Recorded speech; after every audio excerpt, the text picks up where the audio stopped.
Boa noite, pessoal. Então, estão me escutando? Pessoal, estão me escutando? Sim, Sim. eu tô. Então, Sim.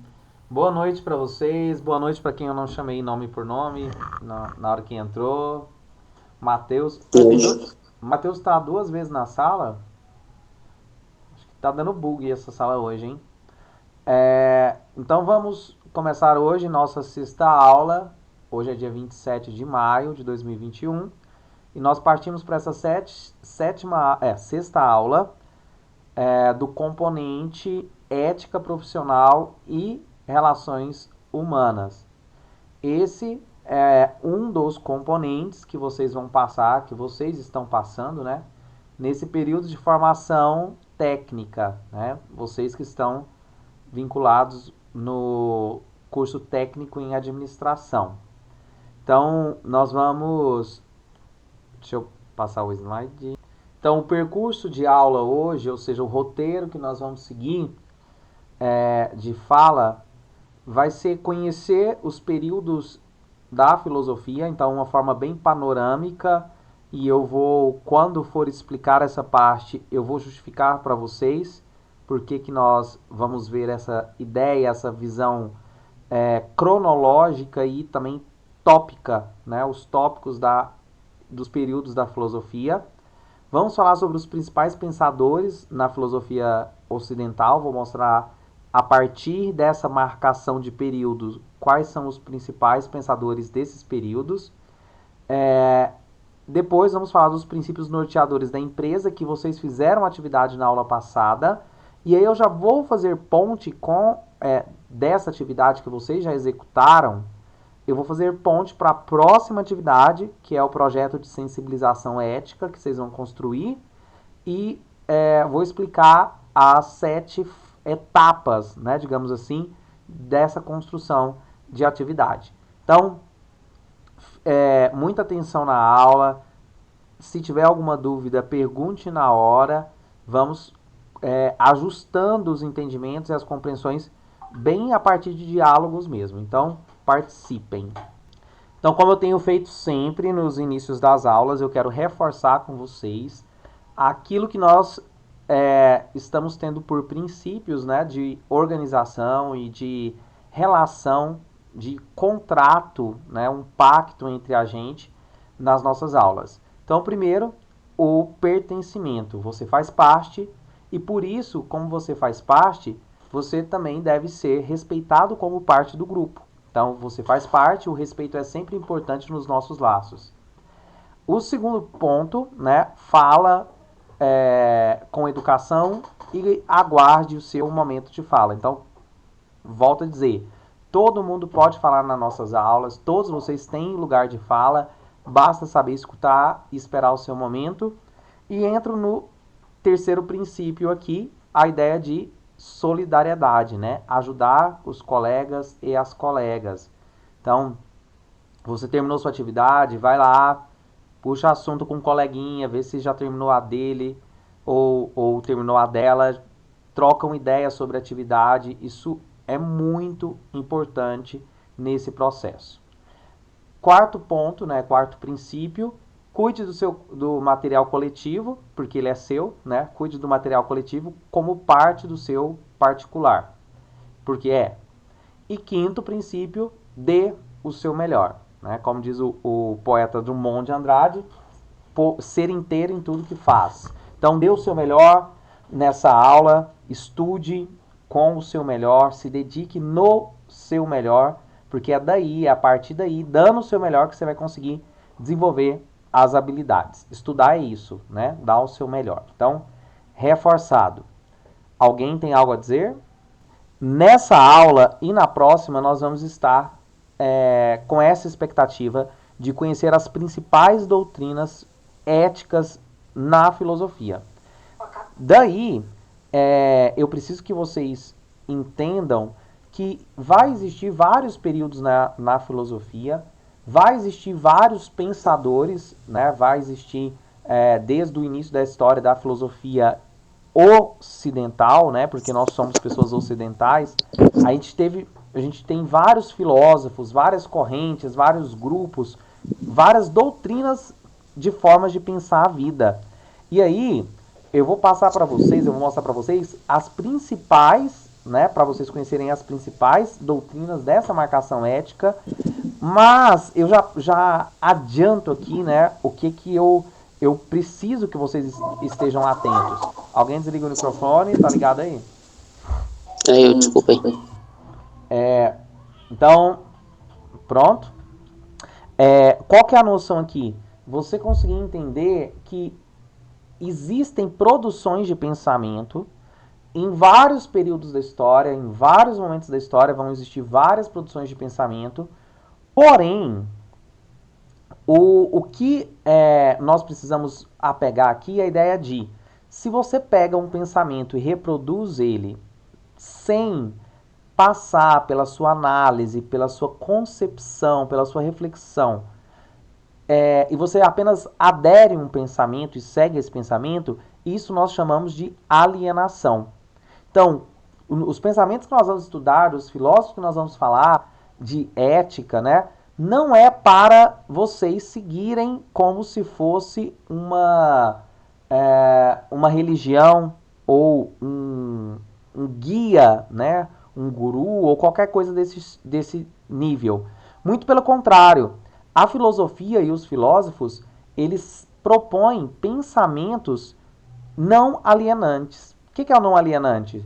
É dizer ao sujeito que ele é livre para pensar e escolher suas formas de vida e de pensamento.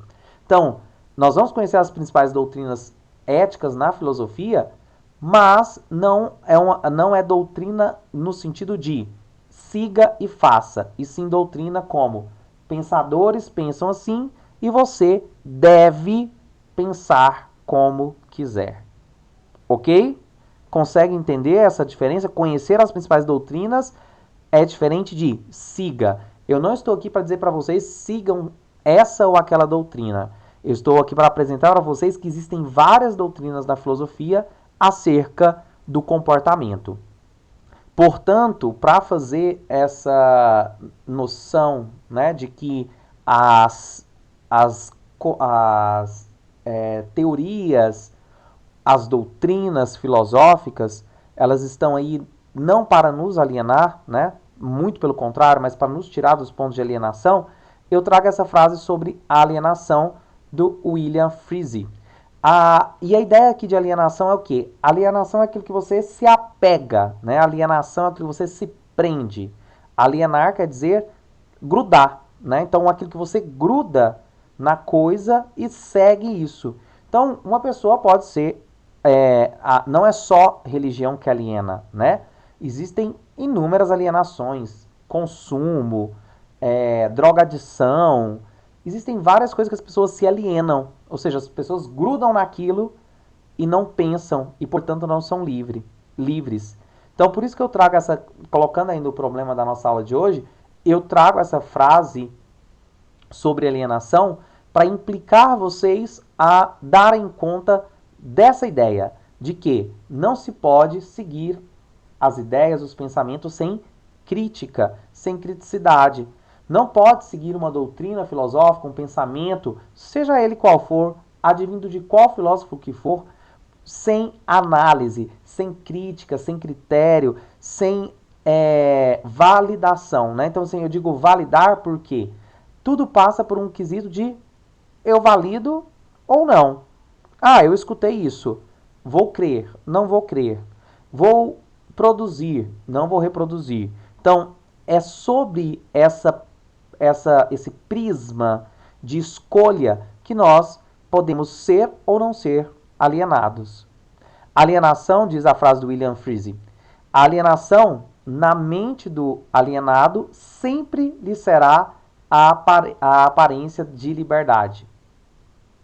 Então, mas a liberdade sem vulnerabilidade, pois o excesso de segurança somente nos enclausura em um esquema que criamos para nos manter longe do recontido impensável.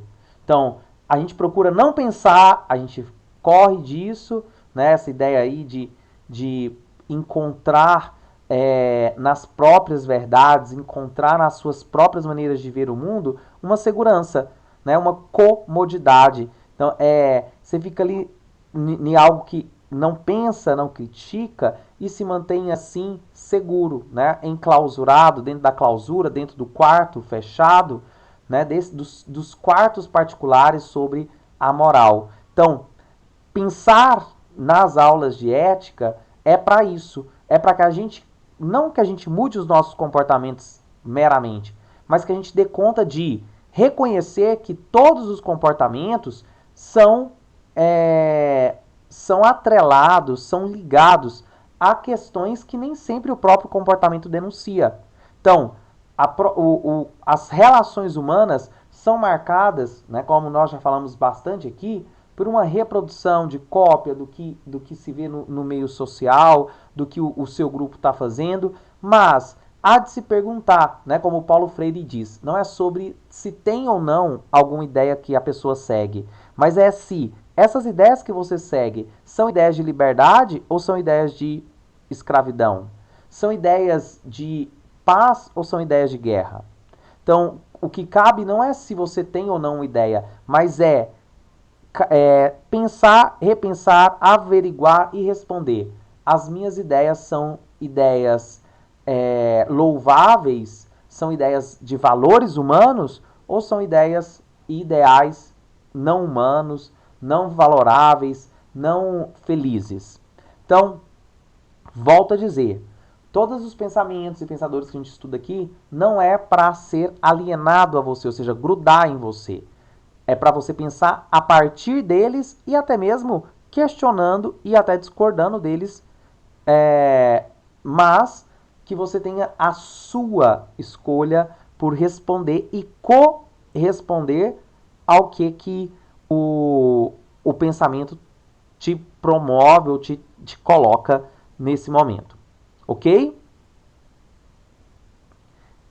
Eu trouxe aqui ainda, colocando a questão para vocês pensarem, né, nessa ideia de reconhecer, peraí, eu sou um robozinho, e aí eu trouxe uma música, um robozinho que eu digo é alguém programado, alguém que só segue, só reproduz, né? Robozinho nesse sentido. E aí eu trouxe para vocês a letra de uma música que chama Admirável Chip Novo. Então, quem que tem chip? O que tem chip, gente? Uai. Celular? Celular tem chip, mas que mais que tem chip? Só celular? Não, tudo que é de digital tem, referente à tecnologia. Digital, tecnologia, então a ideia é exatamente essa. Robô, máquinas, né? Pessoas têm chip? Não, pessoas não têm chip. Ainda, né, gente? Ninguém sabe o que vai virar. Sim, por enquanto, quando a besta chegar.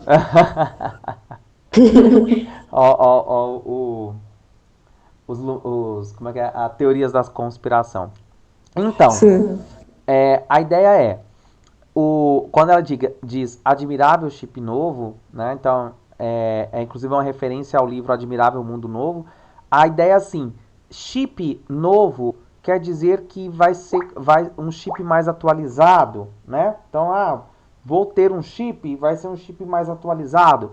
Aí aqui nessa ideia de chip atualizado, a Pitty ela vai brincar com a noção de que nós somos máquinas, nós somos robôs e que o nosso comportamento, o nosso fazer, ele é uma reprodução de uma lógica programada para nossa alienação.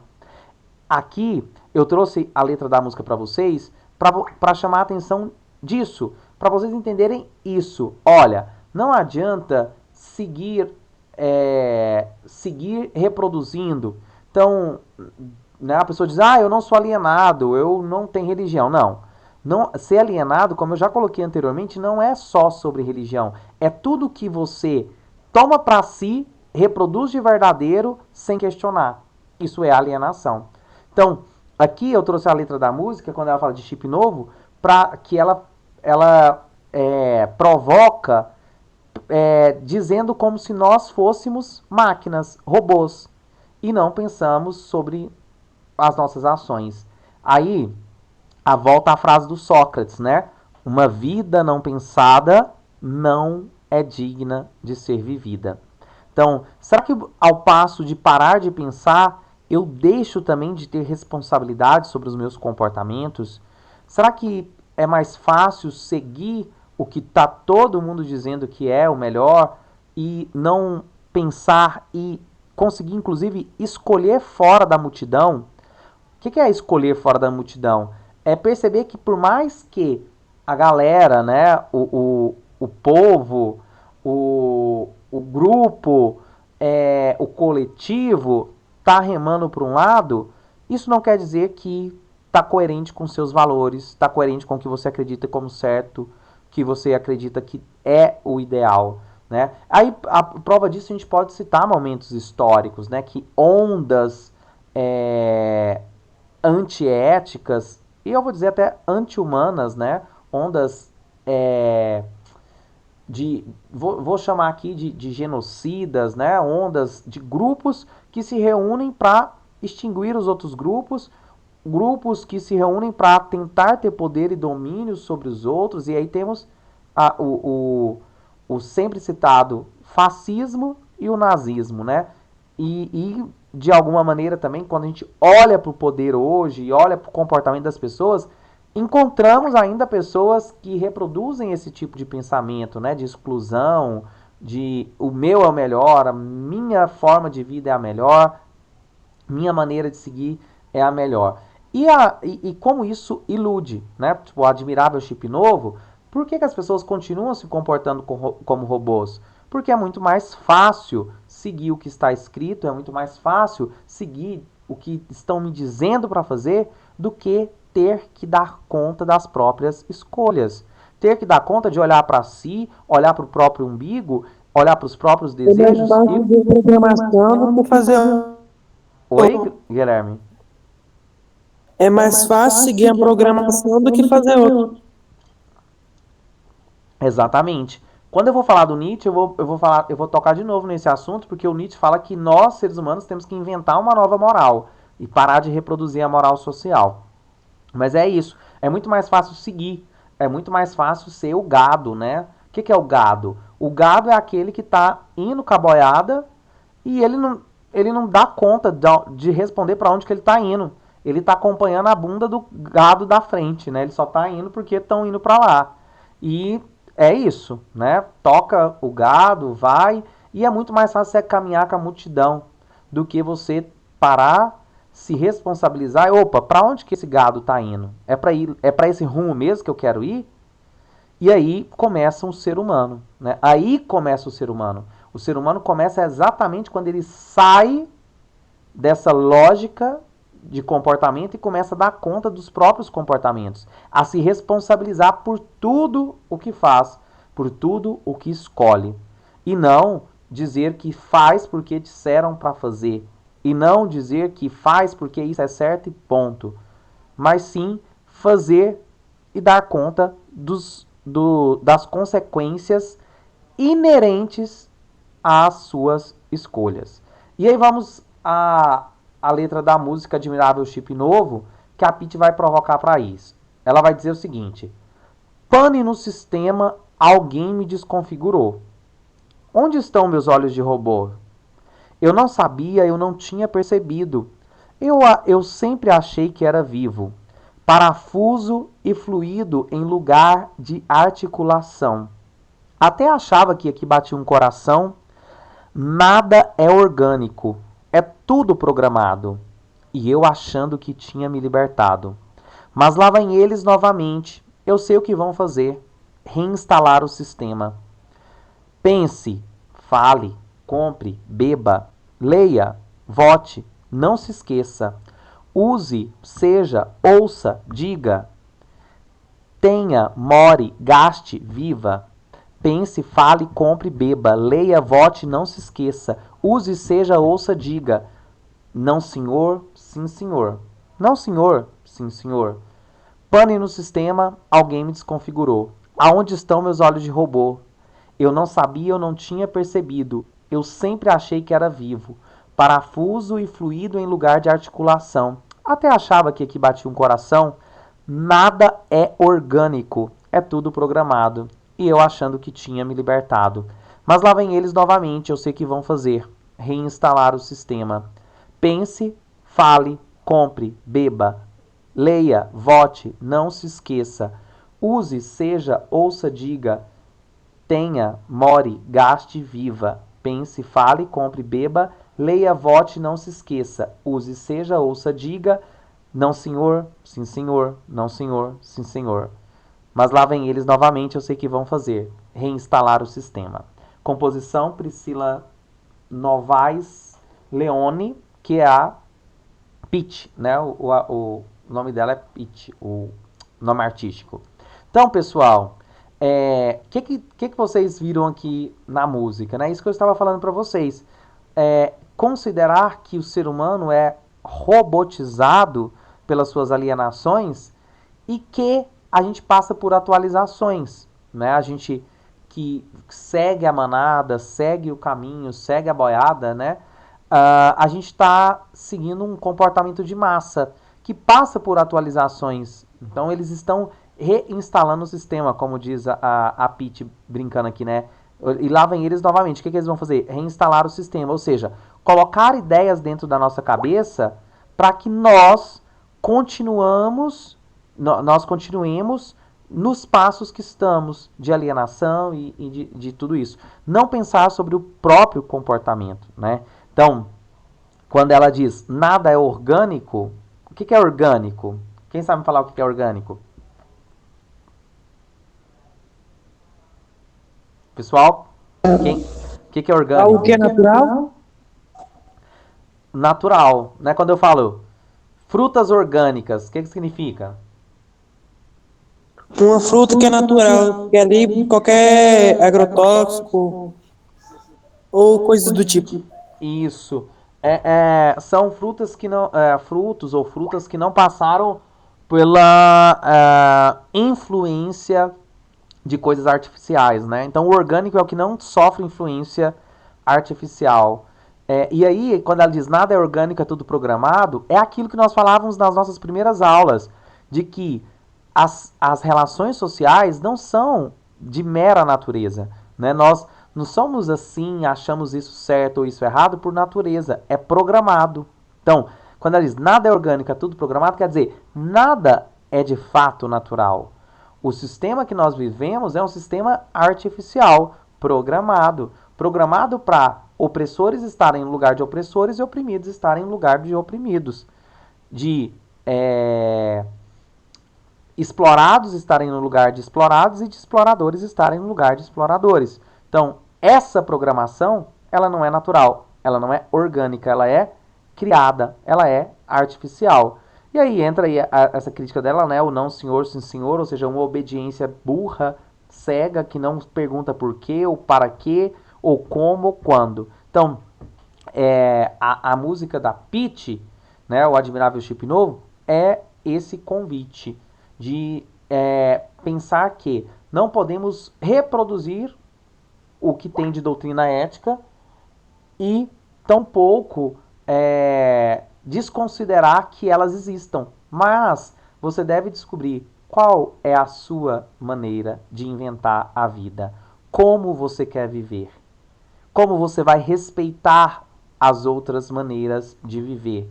Como que você, dentro da empresa, né, vai ter condições éticas de cuidar do seu comportamento e ponto, né? A não ser que você seja supervisor e tenha que cuidar do comportamento dos outros ou trabalhe no RH. Mas quando você cuida do seu comportamento. Por quê?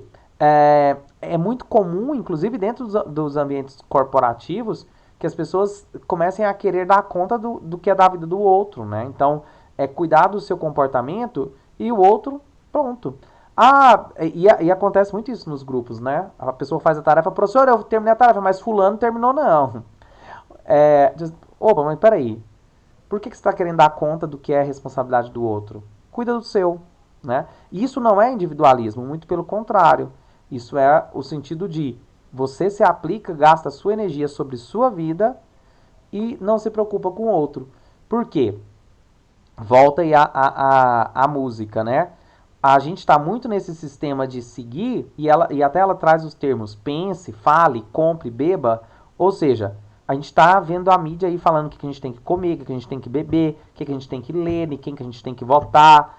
Não, e escutando e seguindo isso, né? Como um sistema robótico mesmo.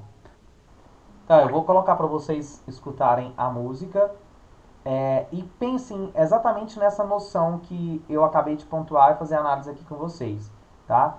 Uma noção de o comportamento humano ser uma programação alienada ou passar pela escolha, né? Por que eu estou trazendo isso? Reforço, nós estamos falando da ideia de doutrinas filosóficas. E aí, as doutrinas você vai seguir, ponto, acabou? Ou você vai analisar e pensar o que você vai validar ou não? Por quê? De onde que vem esse pensamento? Realmente eu devo seguir? De que isso está afincado? Isso que é simplesmente uma interpretação? Vai lá, escuta a música. Eu também. Você já tinha escutado essa música? Sim, sim. Não, professor. Tá, tem gente que já escutou e tem gente que não. E o que vocês acharam, pessoal? Eu gostava dela quando era pequena. Quando você era Eu pequeno? também, eu sempre gostei dela. E você você tinha entendido essa Não, provocação? nunca tinha parado pra pensar nesse lado da música. Agora, se for pensar bem, é isso mesmo, né? Faz sentido. Uhum. Alguém falar alguma coisa mais? Fala, aliás, mais não, vocês não falaram nada. Quero escutar vocês. O que vocês acharam da música?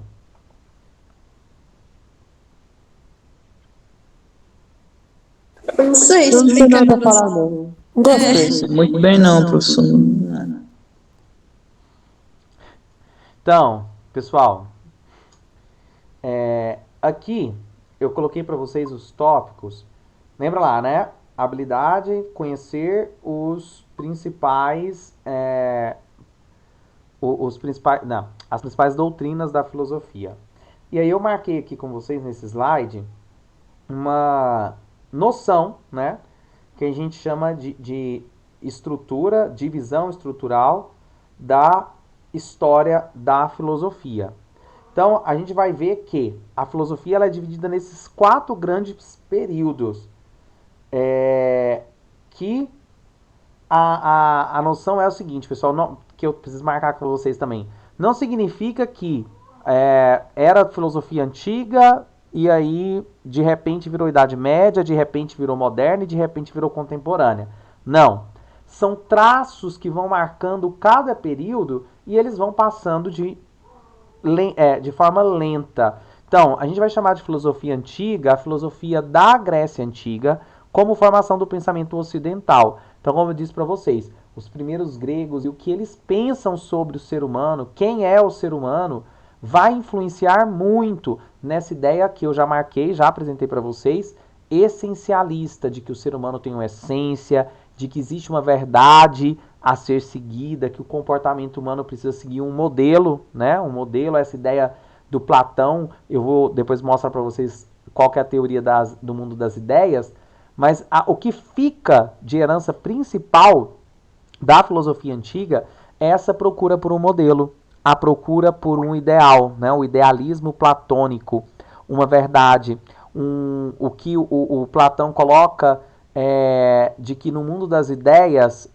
tudo está sendo regido pelo bem, pelo belo e pelo verdadeiro, ou seja, existe um ideal de beleza, existe um ideal de estética, e aí essa noção configura um tipo de comportamento humano que vai estar sempre em busca do modelo, sempre em busca do ideal.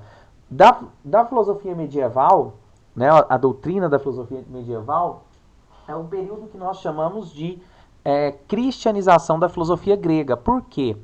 foi nesse período, né, da Idade Média, com o declínio do Império Romano, a ascensão do cristianismo, do século V, ali do século III ao século V, né, esse período, que vai começar com os primeiros padres da igreja cristã, chamados patrísticos, depois do século IX ao século XIII, um outro movimento escolástica, vai ter, então, a cristianização dos gregos. Os gregos vão ser lidos, né, o pensamento dos gregos vão ser relidos, e aí a gente vai mudar aquilo que era visto pelos gregos como uma noção de virtude, vai ser interpretado como santidade na Idade Média. Por quê? A Idade Média é um período teocêntrico. Deus está no centro da atenção e da reflexão filosófica. Então, todo movimento político, social e artístico fica no controle da igreja cristã, né? É até tendo um período, dentro desse grande período que foi a Idade Média, de que eles perseguiam e até mesmo matavam publicamente quem não seguisse as ideias e os ideais postos pela cultura hegemônica dominante, que era a cultura cristã. Então, essa visão da história da Europa configura também a história do pensamento filosófico ocidental. Então, o que estou falando, por exemplo, o século V, né, o Brasil estava numa paz com os povos originários, né, brincando aqui, mas, ou seja, é nesse período da Idade Média que vai chegar, no final da Idade Média, início da Idade Moderna, que vai chegar os colonizadores no nosso continente, né, e vai chamar a gente, vai batizar a gente com o nome do produto que a gente tinha para oferecer para eles. Brasil, né, o pau-brasil. Então, essa visão do europeu, a visão do fora daqui, né, do outro lado do mundo, de nos ver como lugar de exploração, de pessoas a serem exploradas, de terras a serem exploradas para tirar riquezas naturais e assim, né? Então, dessa Idade Média, como a gente foi colonizado, né? Colonizado aqui, abre aspas, né? Extorquido, explorado e até mesmo assaltado pela coroa portuguesa, a gente então herda, né? Assim, de herança mesmo, herda essa continuidade cultural que estava vindo da Idade Média, da Idade Cristã, né? Por isso que, não por acaso, celebra-se missa quando chegam aqui, como marcação de que seria a partir dessa continuidade do que na Europa estava sendo construído como visão de mundo, que eles vão marcar o território brasileiro.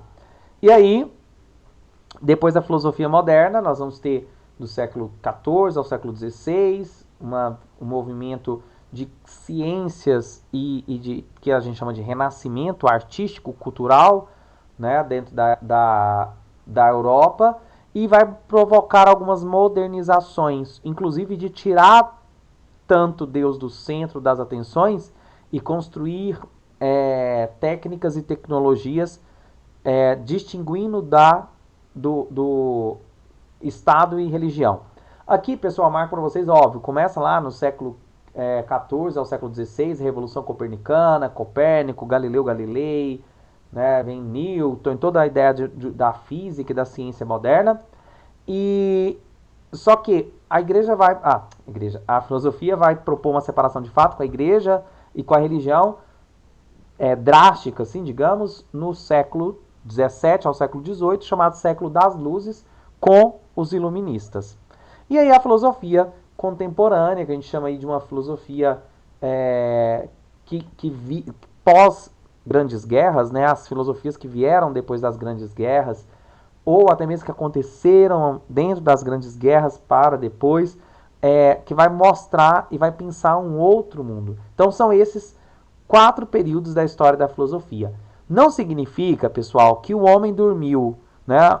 Um homem ou uma mulher dormiu medieval e acordou moderno ou moderna. Não significa, né, que uma pessoa, né, dormiu no feudo e acordou dentro da fábrica. Não. do feudo para a fábrica, né, o feudalismo que é medieval para a fábrica, que é moderno, há um processo lento de mudanças. Então a história ela sempre está nesse movimento dessas mudanças. E vocês precisam ter essa noção do que eu falei aqui em linhas gerais a história da humanidade, como vocês perceberam. A história da construção do pensamento. Então o que eu preciso que vocês entendam é essa perspectiva de que existem períodos diferentes e que em cada período há traços, características que marcam e dão nome a esses períodos. Tá claro até aqui, pessoal? Sim. Tá bom. Nós vamos ter oportunidade de estudar melhor e até mais aprofundado alguns desses pensadores aqui que eu coloquei a carinha para vocês terem uma noção de... esses seriam os principais filósofos, né, que marcam a história da filosofia.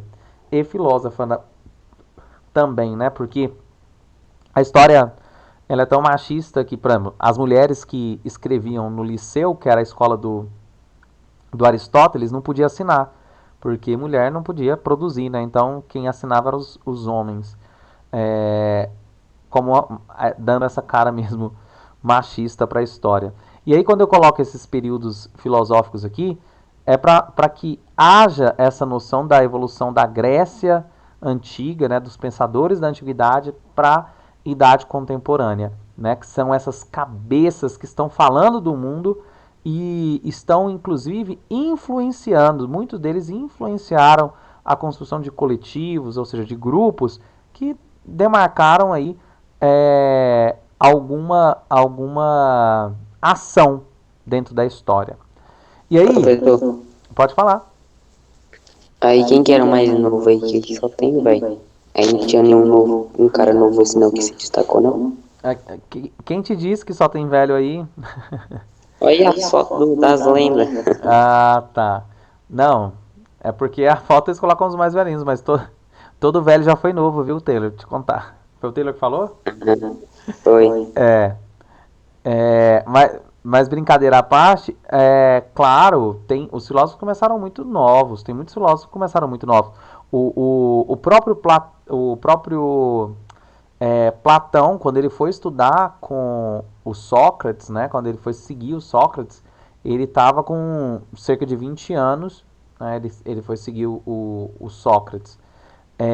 O Aristóteles, salvo engano, foi 17, 18 que ele mudou para ser aluno do Platão. Então, não é verídico essa afirmação de que só existe filósofos velhos, tá?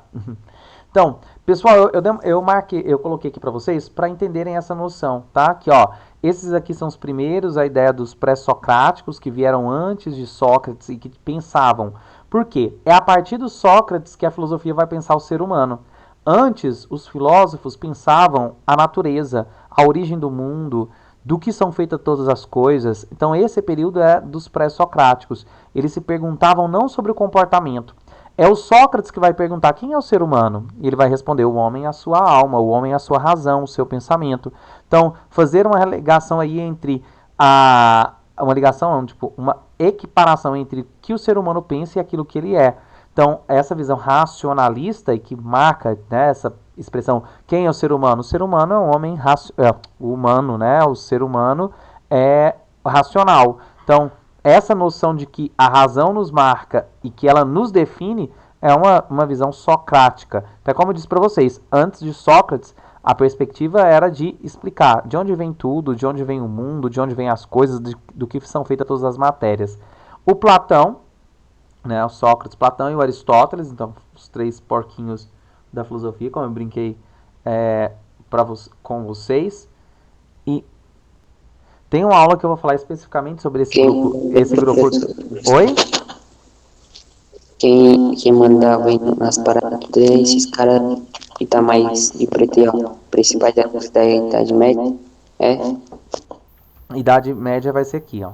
Santo Agostinho e São Tomás de Aquino. Mas peraí, antes de falar da Idade Média, deixa eu só citar. Tem um período chamado helenístico, que nós vamos ter uma aula que eu vou explicar para vocês dos filósofos desse período, que são filósofos que vão falar sobre o comportamento estar relacionado com a felicidade, né? Eles buscam a ataraxia, a paz interior, e vão falar muito sobre como voltar um comportamento para a felicidade. Aí vem Santo Agostinho, São Tomás de Aquino. Então, patrística, que é os primeiros padres da igreja cristã, e escolástica, inclusive são eles que fundam a escola. Por isso que a palavra escola chama escola, por causa deles, os escolásticos. Eles criam a escola porque eles queriam ensinar religião, ensinar ciência e religião em um lugar só. Então a escola surgiu para ensinar ciência e religião junto. E os principais autores do Renascimento, né, que vem o Maquiavel, o René Descartes, Francis Bacon, Thomas Hobbes. Depois vem os iluministas, né, que aí é essa ideia do século das luzes, de que a razão iria nos iluminar, que deveríamos afastar da igreja. Então começa aqui filosofia iluminista, os autores, o Voltaire, o Montesquieu, que divide os poderes, né, a teoria do executivo, legislativo, judiciário, o David Hume, o Jean-Jacques Rousseau, John Locke, Immanuel Kant, né, são tudo filósofos importantíssimos. Esses aqui eu falei para vocês deles, ó, o Hobbes, o Locke e o Rousseau, eu falei para vocês da teoria deles lá, de que o homem é bom por natureza, o homem é selvagem, o bom selvagem. O Marx, o Nietzsche, né, Friedrich Nietzsche, Arthur Schopenhauer, esse aqui é o Jean Paul Sartre, que eu também já falei dele para vocês. Essa daqui é a Simone de Beauvoir, né, do existencialismo também. Então aqui, do lado da Simone de Beauvoir, o Foucault, Michel Foucault, que vai falar muito sobre disciplina, né? Então já citei aqui com vocês, mas nós vamos entrar também nessa ideia, um comportamento controlado pela disciplina, pelas instituições, na lógica do vigiar e punir. O Foucault, o Habermas, aqui o Habermas e aqui é o Bauman.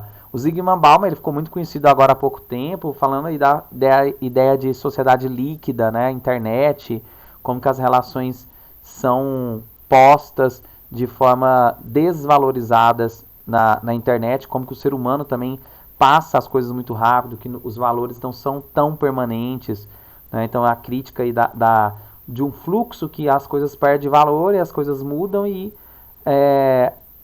cada dia pessoa com sentimentos mais rasos, né? Pessoas mais apressadas no mundo, muito voltado para o consumo. Então a gente tem tratado tudo, inclusive os outros seres humanos, como produto, né? O Zygmunt Bauman traz essas análises. Dos princípios norteadores da empresa, né? Nós já começamos na última aula, esse de vocês foi isso. Então, e eu passei principalmente antes para que vocês tenham agora uma outra visão aqui, ó. Vamos lá.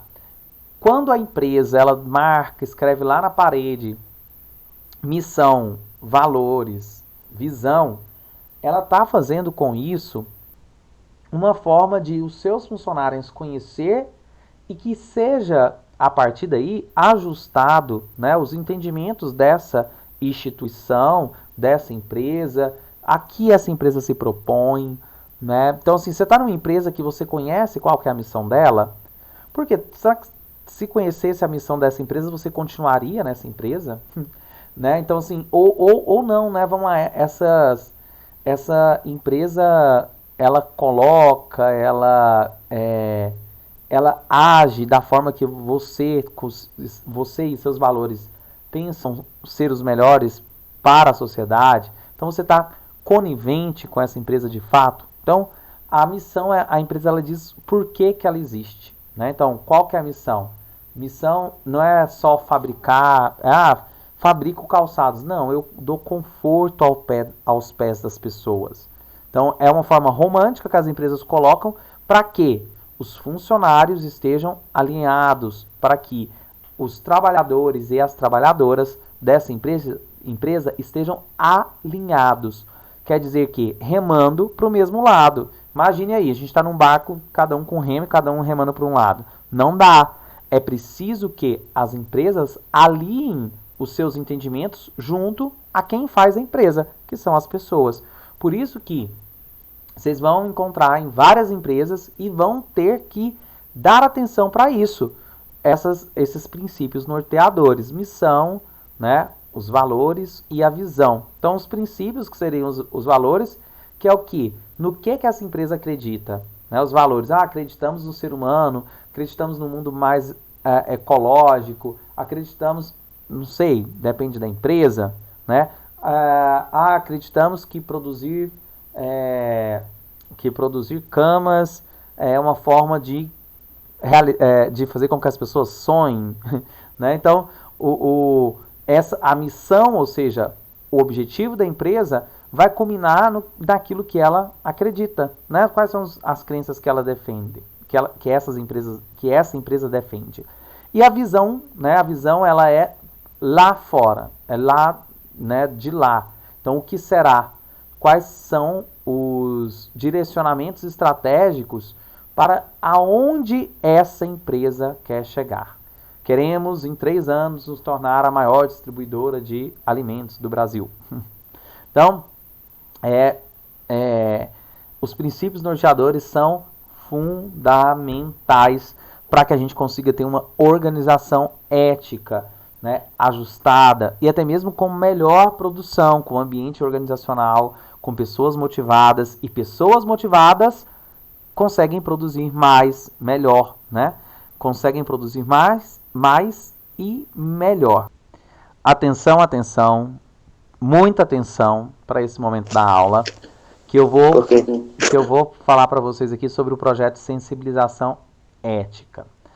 E que será a partir dele que vocês vão criar, né, o projeto de sensibilização ética, resolvendo aquele impasse que vocês já colocaram na outra atividade. Vocês colocaram um problema ético, agora vocês vão resolver ele criando um projeto para sensibilizar, ou seja, para provocar as pessoas dessa empresa a encontrarem a solução para esse projeto. Como diz o Paulo Freire, né? O Paulo Freire tem uma frase que é muito interessante, que fala o seguinte: uma educação não muda o mundo. Quem muda o mundo são pessoas. A educação muda pessoas e pessoas mudam o mundo. Então, entender que são as pessoas que precisam estar sensibilizadas e cientes daquele problema, porque são elas que vão resolver, né, os problemas das relações humanas, relações pessoais. Aqui, pessoal, então eu vou passar para vocês esses 7 passos, e a atividade de vocês vai ser isso. Vocês já podem até ir anotando aí para conseguir responder mais fácil, tá? O que deve ter em cada um desses 7 passos. Então, vocês vão criar 7 passos, que seriam aí 7 passos de criar um pequeno projetinho, tá? Um projetinho simples, mas que todo projeto visa resolver um problema, né? Então, um projeto de ética visa resolver um problema de relações humanas e de comportamentos, ok? Tranquilos até aqui? Isso daí é pra hoje? Para agora. Meu Deus. Para agora. Eu só vou explicar os 7 passos e vocês vão fazer. O primeiro passo, o primeiro ponto aqui do projeto é essa noção de nome, né? Então o grupo vai dar um nome provisório. Por que eu digo provisório? Porque vocês podem mudar, né? Ou o nome fantasia ao projeto. Esse nome deve expressar de maneira interessante e criativa. Olha só, o nome tem que ser interessante e criativo, portanto ele deve ser curto, ele não pode ser extenso, né? Economize as palavras aí, tem que ser direto, as pessoas têm que ter uma ideia do que se trata o seu projeto, mas não pode ser uma frase longa. Então dê um título simples, porém provocativo, comunicativo, e que comunique a ideia do seu projeto. Então, primeiro tópico, nome do projeto. O segundo passo da criação, né, desse projeto de sensibilização, vocês vão fazer, é dizer qual que é o objetivo geral, ou seja, o foco do projeto. Então, a equipe deve ter clareza sobre o objetivo do projeto. O objetivo responde à seguinte pergunta: a que aspecto do futuro poderá se modificar, tornar-se melhor ou mais conhecido com a execução desse projeto? Então, todo projeto deve ter apenas um objetivo. Use apenas um verbo para redigir o objetivo do projeto. Por quê? Você pode até ter objetivos que são oriundos do objetivo geral, mas o objetivo geral ele precisa ser dito, ele precisa ser colocado. Por quê? A partir disso, a partir de um objetivo, de um foco, é que deve-se caminhar todo o projeto. Então, dizer qual que vai ser o objetivo do projeto de vocês. Sensibilizar as pessoas da empresa X sobre o desperdício de água. É um projeto de cunho social ambiental, né? Consciência ambiental também é ética. Então, melhorar a relação das pessoas da empresa X é um objetivo geral. Então, o foco do projeto deve ser colocado. Por isso mesmo, ele deve ser redigido de uma forma mais abrangente, podendo, no entanto, incluir meios ou condições para sua realização. Aspectos relacionados aos objetivos específicos devem ser incluídos na justificativa ou nas tarefas a serem realizadas. 3. Resultados esperados. Então, imagine o seguinte, o objetivo geral é o foco, né? O foco geral. Agora, os resultados esperados. Com aquele objetivo, o que você espera? Então, escrever, no mínimo, 3 objetivos específicos para o seu projeto. Como assim? Professor, o objetivo geral é conscientizar as pessoas sobre o uso, sobre o desperdício de água na empresa X. Tá, então, o que você espera com isso? Economizar a água, formar consciência ecológica e ambiental nos funcionários da empresa, organizar melhor o ambiente. Então, o objetivo aqui, os objetivos específicos são oriundos, ou seja, eles vêm de aquilo que vocês já colocaram como o foco do projeto. Tarefas a serem realizadas. O que vai ser preciso fazer? O que a equipe vai precisar fazer para que esse projeto aconteça? Então, são as tarefas a serem realizadas. Pessoal, como o projeto aqui ele é um projeto bem mais simples, não precisam colocar bastantes atividades aqui, tá? Vamos fazer um evento. Então, se esse o foco de vocês é fazer um evento, uma feira, um show, fazer um show na escola para conscientizar sobre alguma coisa, promover isso. Então, o que você precisa de tarefas para realizar o seu projeto? Recursos financeiros e humanos necessários. Vocês vão fazer nessa parte, pessoal, um levantamento do que é demanda, ou seja, do que é uma necessidade para realizar o seu projeto. Então, as demandas de pessoas, quantas pessoas, vai ter que contratar pessoas, vai ter que comprar o quê? Né? Recurso físico, o que vai precisar? Vai precisar para realizar esse projeto alugar uma máquina, vai precisar, então, recursos físicos e os recursos humanos que serão necessários. Sim. Então, e aí os recursos físicos e humanos necessários, vocês vão listar, vão falar. Claro, o projetinho de vocês é apenas uma atividade, né? Mas eu quero que vocês projetem isso para a prática de trabalho mesmo, que vocês vão fazer no mercado de trabalho. Então, quando vocês tiverem que dar conta de resolver um problema de sensibilização ética, vocês vão ter que falar, olha, vamos precisar de tantas pessoas, vamos precisar de tantos recursos físicos, então vou precisar de um orçamento tal. Então, é saber o custo mesmo, quanto que vai custar o seu projeto.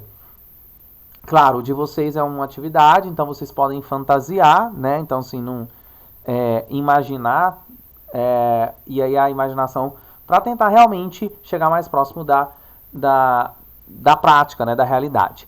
E aí... Então, professor, praticamente esse trabalho que a gente tem que fazer em passos, por exemplo, em passo 1 a gente precisa de tal coisa, passo 2 a gente precisa de tal coisa?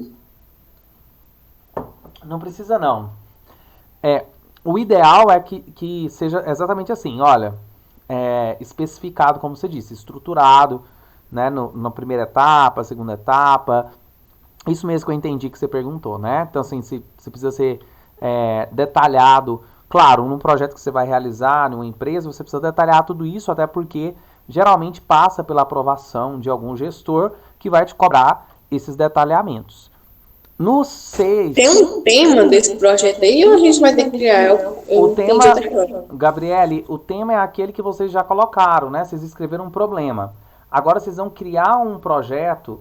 Pode ser um projeto de conscientização através de cartaz, que entra aqui as ações do projeto. Vai fazer cartaz, vai fazer um show, vai fazer uma live, né? Fazer uma live pelo YouTube para engajar as pessoas e conscientizar elas do tema. Vou fazer uma campanha no semáforo, sei lá, quais são as ações. Então é da criatividade de vocês. Ações. Mas isso aí voltado para a empresa que a gente criou. Isso, para a empresa que vocês criaram e para aquele problema ético que vocês pontuaram a ser resolvido. Então, quais ações vocês podem fazer, entendeu? Então, essas são as ações. E o cronograma, aqui, né, o cronograma e os agendamentos também são fundamentais quando você está escrevendo um projeto, pessoal. Tudo em um projeto precisa de cronometragem. Cronos é o deus do tempo, né? O que significa isso? O tempo precisa ser controlado. Agendamento. Na prática, quando você vai realizar um projeto, seja de sensibilização ética ou não, você precisa de datas e demandas. De tal dia, isso tem que estar pronto. Tal hora, isso tem que estar pronto. Se não tiver, quem eu vou cobrar? Então, que é naquela ideia de distribuição de tarefas. Então, cronograma e agendamentos é uma forma do projeto caminhar a partir de uma organização de datas. Então, o que vai ser feito, quando vai ser feito, quem vai fazer, como vai fazer. Isso é realizar um projeto dentro de uma empresa. Então, pessoal, essa é a atividade. Taylor, nós que lute, viu?